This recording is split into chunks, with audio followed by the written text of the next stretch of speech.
저는 지난해 64세에 퇴직금 5천만 원과 대출 1천만 원, 총 6천만 원을 들여 치킨집을 열었습니다. 딱 1년 후 저는 가게 문을 닫고 7천만 원의 빚을 떠안았습니다. 퇴직금은 한 푼도 남지 않았고 오히려 빚만 7천이 늘었습니다. 한때는 평범하지만 행복한 가정이었습니다. 30년 넘게 다닌 회사에서 성실하게 일했고 아내와 함께 조금씩 모은 돈으로 노후를 준비했습니다. 퇴직하던 날 저는 새로운 인생을 꿈꿨습니다. 그런데 단 1년 만에 모든 것이 무너졌습니다. 어떻게 이런 일이 일어났을까요? 저는 그저 평범한 사람이었습니다. 남들처럼 퇴직 후 작은 장사를 시작하고 싶었을 뿐입니다. 그런데 왜 저는 이런 처지가 되었을까요? 지금부터 그 1년의 기록을 들려드리겠습니다. 이 이야기가 여러분에게는 절대 일어나지 않기를 간절히 바라는 마음으로 말입니다. 제 실수가 누군가에게는 경고가 되었으면 합니다. 제 이름은 김성호, 2023년 당시 64세였습니다. 30년 넘게 중견 제조업체에서 생산관리 일을 했습니다. 평범한 월급쟁이였죠. 매달 꼬박꼬박 월급 받아 아이들 키우고 저축하고 대출 갚고 살았습니다. 아내 정희는 63세로 집에서 살림을 하며 가끔 파트타임으로 마트에서 일했습니다. 착하고 검소한 사람입니다. 30년 넘게 함께 살면서 크게 싸운 적도 없었습니다. 우리에게는 결혼한 딸 하나와 군대 갔다 온 아들 하나가 있었습니다. 2023년 2월 저는 정년퇴직을 했습니다. 퇴직금으로 5천만 원을 받았습니다. 많은 돈은 아니지만 30년 근속의 결과였습니다. 손에 통장을 쥐었을 때 뿌듯하면서도 막막했습니다. 여보, 이제 어떻게 할 거예요? 아내가 조심스럽게 물었습니다. 걱정 마. 뭐라도 할 거야. 아직 건강하잖아. 저는 자신 있게 대답했습니다. 64세, 아직 젊다고 생각했습니다. 20년은 더 일할 수 있다고 봤습니다. 그때 저는 몰랐습니다. 나이 든 사람을 기다리는 현실이 얼마나 가혹한지. 퇴직 후 한 달간 쉬었습니다. 30년 만에 처음 누리는 자유였습니다. 아침에 일어나 공원을 산책하고 낮에는 TV를 보고 저녁에는 아내와 함께 저녁 준비를 했습니다. 처음 며칠은 좋았습니다. 하지만 일주일, 2주일이 지나자 불안해지기 시작했습니다. 이렇게 놀고만 있을 순 없지. 나는 생각했습니다. 5천만 원으로 얼마나 버틸 수 있을까? 아들은 아직 취업 준비 중이고 저희 부부가 먹고 살아야 합니다. 국민연금은 받지만 턱없이 부족했습니다. 월 80만 원 정도, 생활비로는 너무 적었습니다. 3월 어느 날 동네 슈퍼에서 친구 영수를 만났습니다. 영수는 저보다 2살 많은 26세로 작년에 퇴직한 선배였습니다. 성호야, 요즘 뭐 하고 지내? 그냥 집에서 쉬고 있어. 자네는? 나? 치킨집 하고 있어. 작년에 시작했는데 잘 되더라고. 영수의 얼굴에는 자신감이 넘쳤습니다. 치킨집, 장사가 되나? 아주 잘 돼. 하루에 7, 80마리씩 팔아. 순이익만 하루에 20만 원은 넘어. 나는 귀가 번쩍 뜨였습니다. 하루에 20만 원이면 한 달에 600만 원입니다. 물론 쉬는 날도 있고 재료비 빼고 인건비 빼면 좀 주겠지만 그래도 월 3, 400만 원은 남을 것 같았습니다.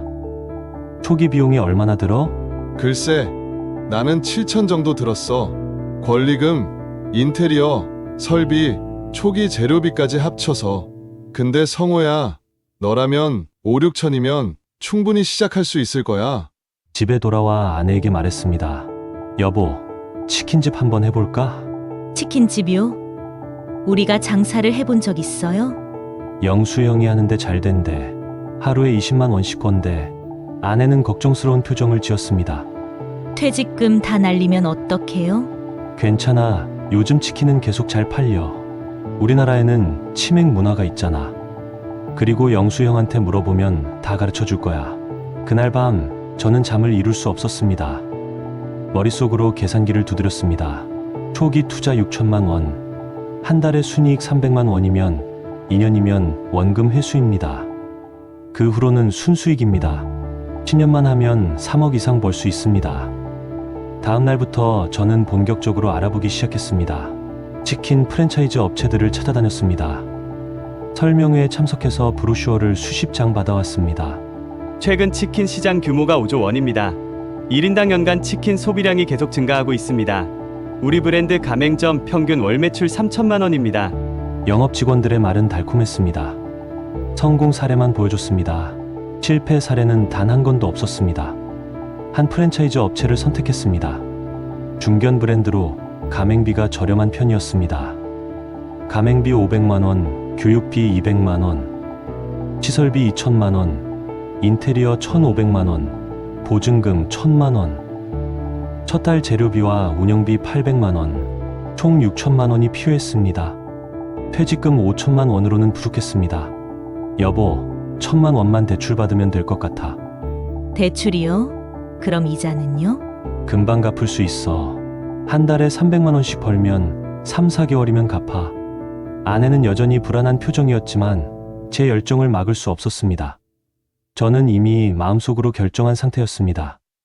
2023년 5월, 동네에서 조금 떨어진 상가에 치킨집을 열었습니다. 위치는 괜찮아 보였습니다.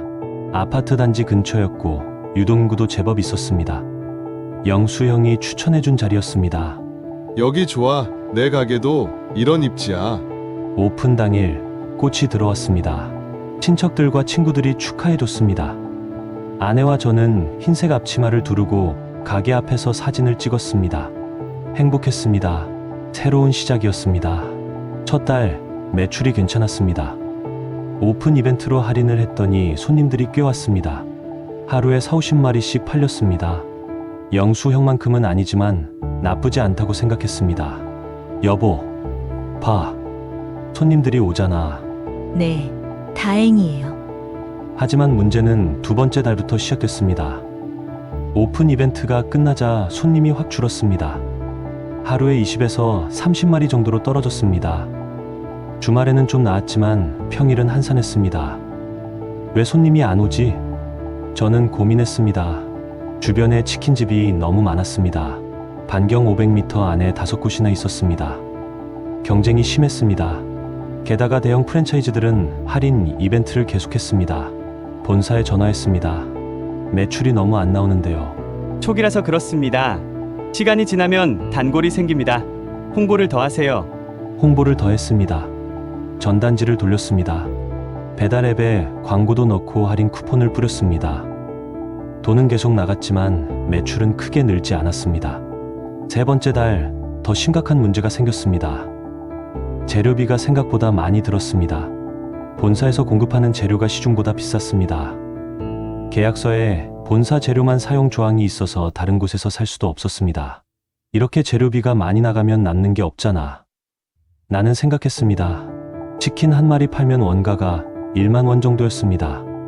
판매가는 1만 8천 원, 마진은 8천 원. 여기서 인건비, 임대료, 전기세, 가스비, 배달비 빼면 남는 게 거의 없었습니다. 아내를 보며 말했습니다. 우리가 직접 다 하면 인건비를 아낄 수 있어. 그럼 우리 둘이서 다 해요? 알바 쓰면 한 달에 200 가까이 나가잖아. 아내와 저는 아침부터 밤까지 가게를 지켰습니다. 오전 11시에 문 열어서 밤 11시에 문 닫았습니다. 하루 12시간, 일주일 내내 쉬는 날도 없었습니다. 몸이 힘들었습니다. 64세 몸으로 매일 12시간씩 서 있는 게 쉽지 않았습니다. 허리가 아프고 다리가 퉁퉁 부었습니다. 아내도 마찬가지였습니다. 여보, 너무 힘들어요. 조금만 참아. 손님이 늘면 나아질 거야. 하지만 손님은 늘지 않았습니다. 오히려 여름이 되자 더 줄었습니다.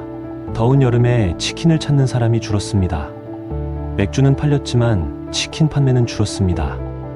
네 번째 달 적자가 났습니다. 매출보다 지출이 더 많았습니다. 임대료 150만 원, 재료비 200만 원, 전기가스비 80만 원, 배달비 50만 원, 기타 비용 50만 원, 총 530만 원, 매출은 450만 원 통장을 확인했습니다. 퇴직금으로 시작한 돈이 빠르게 줄어들고 있었습니다. 초기 투자 6천만 원에다가 4개월간 운영 적자까지 합치니 거의 다 없어졌습니다. 이러다 다 잃는 거 아니야? 나는 생각했습니다. 하지만 멈출 수 없었습니다. 이미 6천만 원을 투자했습니다. 지금 그만두면 그 돈이 다 날아갑니다. 조금만 더 버티면 나아질 거라고 자꾸만 자신을 속였습니다. 본사에 다시 전화했습니다. 매출이 계속 안 나오는데 어떻게 해야 하나요? 마케팅을 더 하셔야죠. 광고비 투자를 늘리세요. 광고비가 또 필요하다고요? 네, 요즘 손님들은 광고 많이 하는 데로 갑니다. 또 돈이 나갔습니다. 배달앱 광고비로 한 달에 30만 원 더 들어갔습니다. 하지만 효과는 미미했습니다. 5번째 달부터는 대출받은 1천만 원의 이자를 갚아야 했습니다. 매달 원리금 50만 원, 이것도 큰 부담이었습니다. 여보, 이러다 망하는 거 아니에요? 아내가 불안해하며 물었습니다. 아니야, 조금만 더 하면 손님이 늘 거야. 하지만 저도 확신이 없었습니다. 밤에 잠을 이룰 수 없었습니다. 통장을 확인할 때마다 가슴이 철렁했습니다. 2023년 10월 6개월째 되던 달이었습니다. 통장 잔액이 200만 원밖에 남지 않았습니다. 퇴직금 5천만 원은 이미 다 썼고 추가로 빌린 1천만 원의 대출금도 갚지 못하고 있었습니다. 이달 임대료를 어떻게 내지? 임대료가 150만 원인데 통장에는 200만 원. 재료비는, 전기세는 막막했습니다.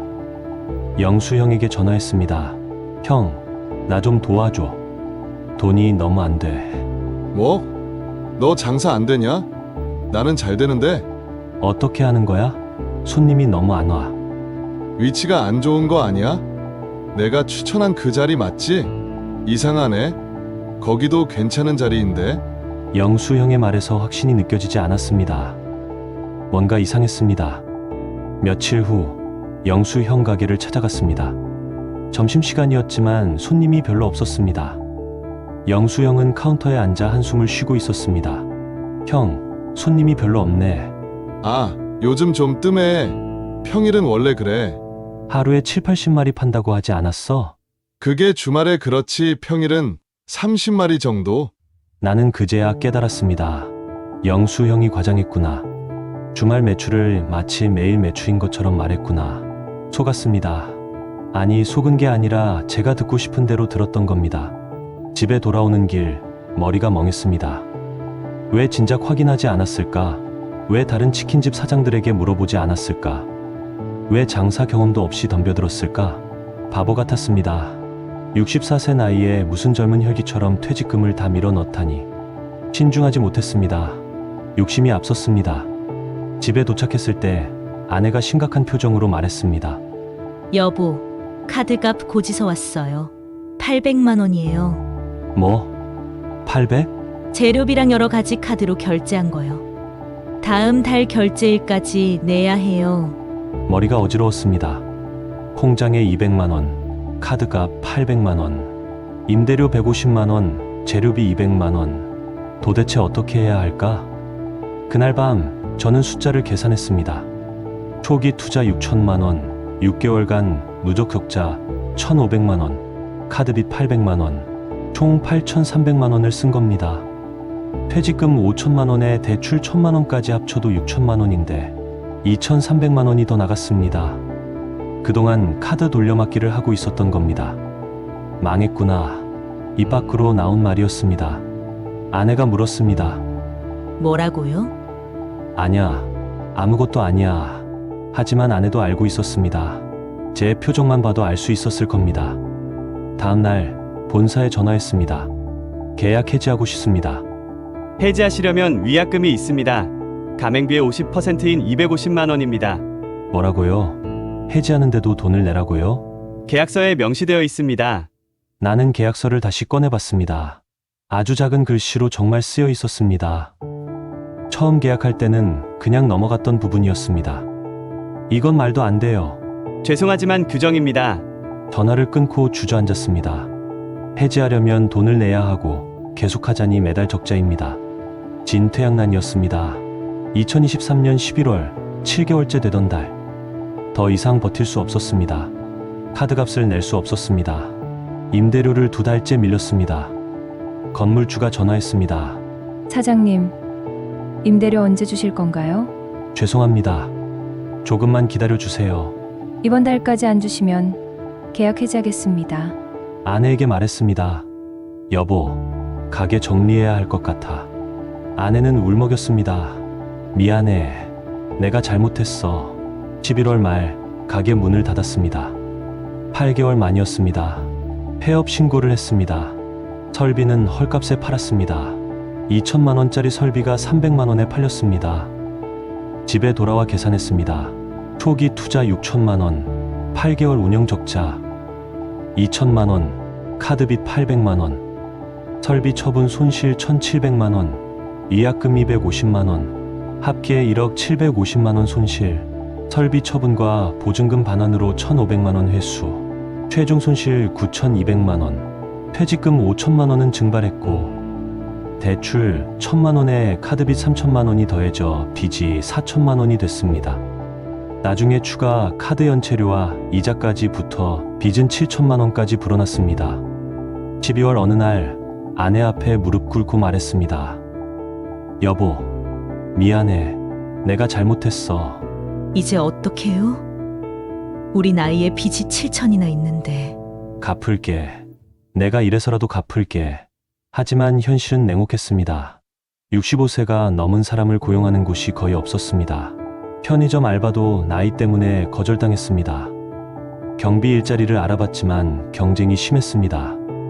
결국 택배 분류 아르바이트를 시작했습니다. 새벽 3시부터 7시까지 4시간, 시급 1만 원, 하루 4만 원, 한 달 100만 원 정도였습니다. 아내도 청소 일을 시작했습니다. 오전 6시부터 10시까지, 한 달 80만 원, 둘이 합쳐 월 180만 원. 여기서 생활비 빼고 나면 빚 갚을 돈은 거의 없었습니다. 최저 생계만 유지하는 수준이었습니다. 카드사에서 독촉 전화가 왔습니다. 고객님, 연체가 3개월째입니다. 법적 조치를 취할 수밖에 없습니다. 조금만 기다려주세요. 일하고 있습니다.